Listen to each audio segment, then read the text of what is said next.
I goofed. Wagon's doing fine, but I broke the passenger front axle. Surprisingly though, we're still moving pretty well. I even got up a pretty steep hill that I really probably shouldn't have. Technically it's 3-wheel drive right now. It's pushing itself just fine down the road.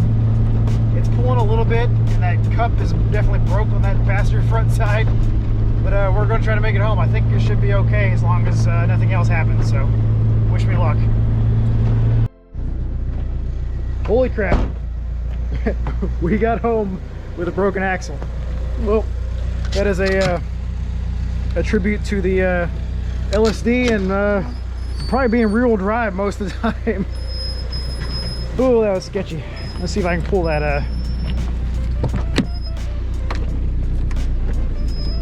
You crank it all the way over.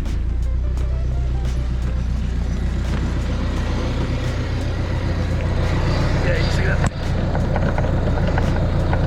It broke off there inside the outer CV, but we're home. Holy cow! You can't even tell I left earlier. It snowed. It's snowing so much. Well, that'll end that little time.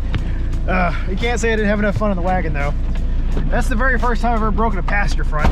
Before I had the subframe spacing, I broke the driver front a few times, but that's because we're trying to figure out the whole angle thing.